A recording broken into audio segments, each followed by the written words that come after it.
Hey friends, it's Chris Page, a realtor in Topeka at Better Homes and Gardens Real Estate, Wostal Realty. I'm with the famous, we're gonna have fun with this. I'm with Ashley Zeller of Bank Midwest, and we're just going to jump on here and talk a little bit about when people call in, do you know what to say? Do you know what to ask? What questions to ask? So Ashley's gonna break it down for us and make you the buyer. Is that right? The buyer? The buyer, yeah. The one that needs the pre-qualification You get letter. the buyer, I get the borrower. You get the borrower, I get the buyer. That's right. Okay, so we're going to help break it down for you so you know what to ask, so you feel a little bit more comfortable and just not like you're out there like, I don't want to make this phone call because I don't know what to ask. So Ashley's going to just tell us a little bit about what to ask so everybody feels a little bit more comfortable, and we'll just get going with that. So Sounds good. Here we go. Here we go. So, and this is not going to be edited at all. Well, fantastic. Because we just do all raw. Okay. We're real. We're real. We're All right. humans. So let me preface this by saying buying a home is not as scary as you may think. I tell my borrowers, don't go down the Google rabbit hole. Don't Google. Because there is so much information out there, and this much information and this much may actually apply to your situation, your criteria, your income, your assets, your debt, your liabilities. So it's a very it's a very slippery slope.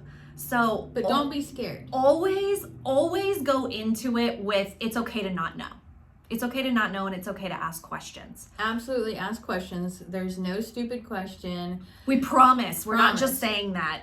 I've probably asked millions of questions, and I've had to ask them again and again. So don't worry about that, because we want to make sure that you're in the know, you understand, and that so you understand.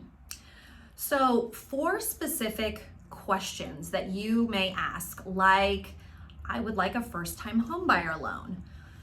That is a really great question that I'm sure lenders get all the time. And there really isn't necessarily a first-time homebuyer loan. There's 4 loan types: FHA, conventional, USDA, and then VA for eligible service members and veterans. So those 4 loan types, 2 of them, FHA and conventional, are the most commonly used loan types. Yeah. I will be honest, I have not yet done a USDA loan. They're interesting. Okay. They're interesting and not very common because they cannot be done within larger city limits. Okay. So they're rural. They're more rural. They're more rural. Okay. But within those 2 loan types, there are low down payment options that you can take advantage of, whether it's your first home or your 10th home. So those specific loan types do allow for some lower down payments and special benefits if you are a first time home buyer. So with that being said, is it the VA loan that many people do not think that they can have consecutive VA, or is that FHA? Both. Okay. All of the See? above. So you can have, if you've had a VA loan, you can have another one, or you can carry 2 at the same time. As long as with what's called a certificate of eligibility, Okay. something from the VA, Okay. as long as there's enough entitlement money that the VA allows to back a loan, you can have 2 simultaneous VA loans. All right. Pretty crazy, Well, huh? that's pretty crazy. You just debunked that myth. Same thing with FHA. In specific instances, there are times where, I had one a couple months ago, a borrower decided to purchase another home, wanted to utilize FHA for the loan down payment, Okay. and has 2 simultaneous FHA loans. And it works. It works, a little more documentation, but it does work. It does work. Okay, I had a question, and it obviously has just escaped me. Great.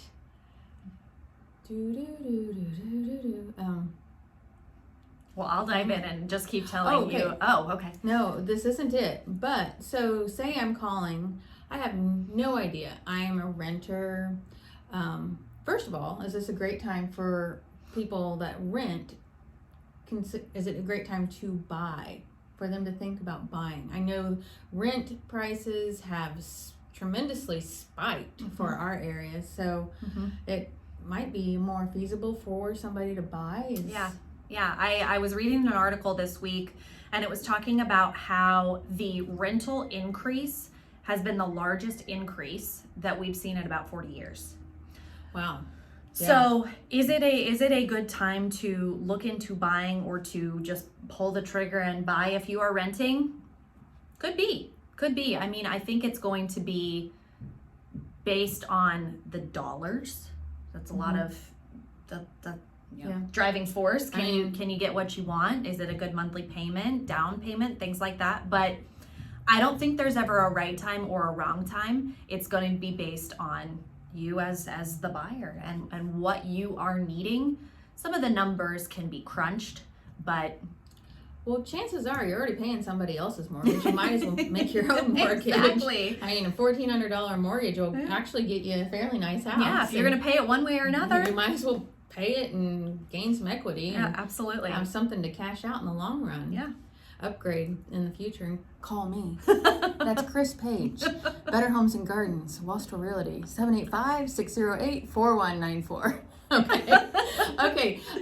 So say I'm calling and I'm like, hey, I'm a first-time home buyer, or I'm just needing to get qualified. What kind of documents do you need from me to get things going, and how fast can you get me pre-approved? Great question. I get that a lot as well. So documents, super easy, super straightforward, at least for myself as a lender. Okay. I take the application, which can be done online. Within that application, I will pull credit. I will review the income section. So I'll ask for pay stubs, a most recent bank statement, W-2s. You're gonna want those taxes, aren't you? Well, if they're self-employed, absolutely. Okay. If not, it's actually something that I don't personally need for loans unless I have a self-employed borrower or someone that has rental income that they show on their tax return. Okay. I didn't know that either. They don't send very well via email because they're always so big and bulky. So or scan all those pages. That'll be fun. That's a lot of work. So really, those are the core documents needed. From there, once I get those documents, I continue to update the file. 30 minutes. Wow. It doesn't take very long. So that is a hard credit pull. It is a hard credit pull. And the cool thing about a pull for mortgage, it's kind of twofold. One, because it is a mortgage inquiry, those have a lesser impact than auto loans, credit cards. You can go and apply for those every day if you really want to. I don't advise it, but if you wanted to, you could. Wow. They're a lot more easily attainable. Whereas with a mortgage, it's a much more more responsible line of credit, and kind of something that you maybe have planned a little bit more or thought about, so it has a lesser impact. And I don't know very many people that go and apply for mortgages every day. That's true. If you do, it means you're committed. Call me. Exactly. So yes, it is a hard pull. Typically, it's between 3 and 5 points. Okay. The other cool thing is that there is what's called a shopping window. So when your credit is pulled by a lender, there is up to 45 days where you can go to shop within reason. So maybe 2 to 3, maybe 4 different lenders. And if they pull your credit, it falls under that first lender's credit pull. So it shows company A, B, C, and D on there that have pulled credit, but it will only ding that credit score one time. Okay, I didn't know that either. I am just learning a wealth of knowledge. I hope you are too. I had another question. Let's see. First-time home buyers, is there free money available for them to utilize for a down payment, or however and is it specifically for a down payment, or however that works? Is money really ever free? No, I'm just kidding. Right. Neither is your lunch. So yeah, exactly. So there are 4 grant programs that I personally work with. Out of those 4, there's one that has funds that come available in March. Okay.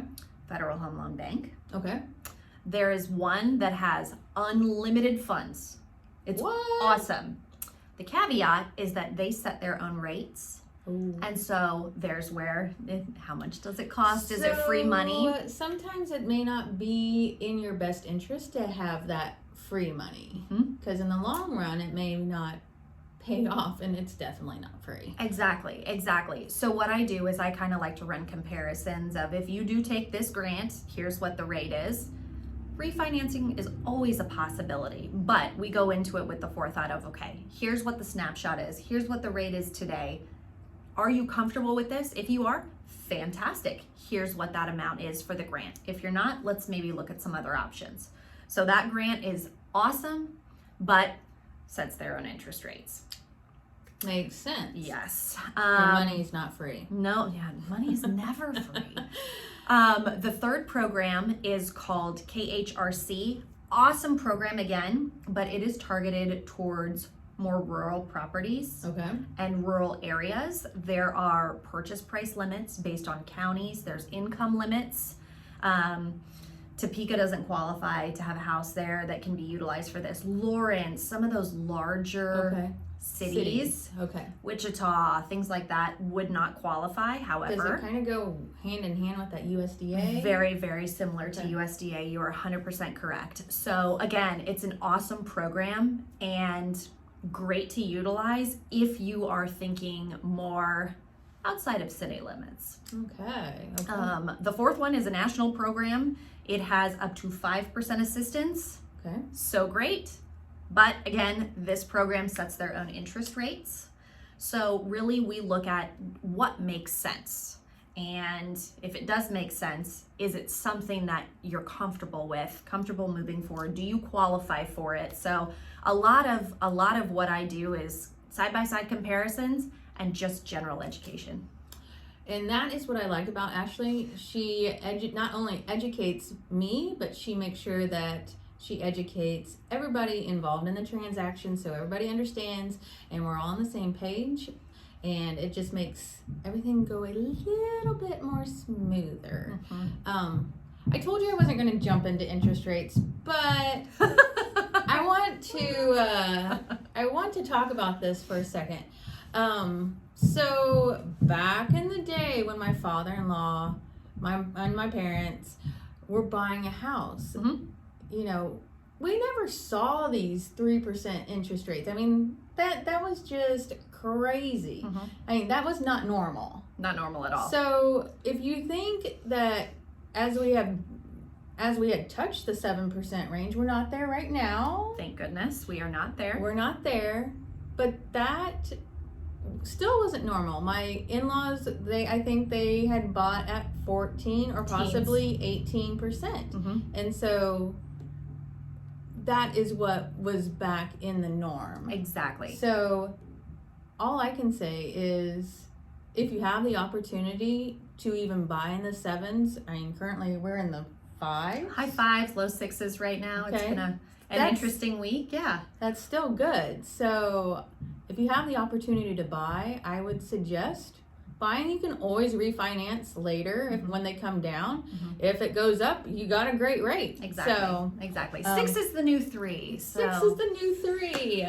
Orange is the new black. Exactly. So I think that with what we've seen and what I call COVID rates, and it's been almost 3 years. COVID rates really started to hit. Isn't that crazy to say out loud? Yeah, that doesn't even sound right. April of 2020 was when the economy kind of said, oh my gosh, what are we doing? How can we fix this? Who can we help? What can we lower? What can we reduce? And so April of 2020 is really when the housing market and the mortgage industry started to become more favorable to buyers, to sellers, based on rates, based on values. You know, you had 10 people trying to buy for one house, and that certainly, I'm sure, drove up the price. The price, absolutely. Drove up the price and discouraged a lot of buyers. That, you know, you're writing 30 offers and everything's going 10, 30,000 plus over asking price. Exactly. And, I mean, I wonder how those people feel today. Yeah. It's that would be interesting to do a side-by-side comparison of Interview. what they were in the height of COVID and what it would look like now with current rates and current prices. Yeah, that could be a sticky situation that I think I'll stay away from. Yeah, me too. But yeah, those COVID years were just so unheard of, and have we kind of swung the pendulum back and overcompensated a little bit for? No, now we just got to pay a higher price for eggs. Yeah. That is true. Gas prices have come down. Gas prices Right? have come down. Okay, there's one positive thing. Gas, eggs. So it's yes, rates are higher. Yes, rates are higher. That's just a fact. Period. However, if you look historically, we're still lower than the historic average. That's right. So I think that, again, it's just going to come down to the numbers, because the interest rate, yes, the interest rate matters. It impacts your payment, but your payment is really the thing that you're worried about, not necessarily the interest rate, because you're paying that payment. So the interest rate, it's going to be what it is. Let's focus on what that payment is instead. Lead with the payment. Lead with the payment. Now, I know that neither one of us are CPAs, accountants, or anything in that field. You don't want me working with more numbers than I need to be working with. But I mean, how much do they write off their interest? Is that right? I mean, like, you have a mortgage, you get your taxes done at the end of the year. You get that paper from the bank, and it tells you how much you've paid in. You take that to the CPA, right? Yep, exactly. So January, February of every year, you're going to get a year-end statement. So right now we're getting it for 2022. It's a mortgage interest statement. You take that, and it is tax deductible. It depends on if you take the standard deduction or if you itemize, but it is something that is definitely a document to hand to your CPA and say, take it, there you go, run your numbers, do my taxes. Well, I think that is all I have. Me too. That was kind of painless. Maybe not for you watching this, but I hope you've had a laugh and you've learned something from it. If you'd like to hear more from Ashley and Chris, just leave us a message, and we might do this more often because it's kind of fun. I would love to. I'll be less nervous. Shaking my hands. So if you are looking for a lender in Topeka area, also you service Lawrence and where else? And National. Oh yeah. National lender. Pretty crazy. All over. Pretty so crazy. If I wanted to buy a house in Florida, she could do it. I'm your girl. All right. So, which I got a couple people interested, so I'll make sure I hook you up. So if you are interested in learning more about getting pre-approved, pre-qualified, we've just had that conversation. We might come back and revisit that. But if you would like to learn more, or you're needing a lender to buy your first home, or your second or third or fourth or half dozen, give Ashley a call. I'll link her info below, and if you're needing a realtor for the area, here I am. All right. All right. Thank you guys. Have a great weekend. Bye.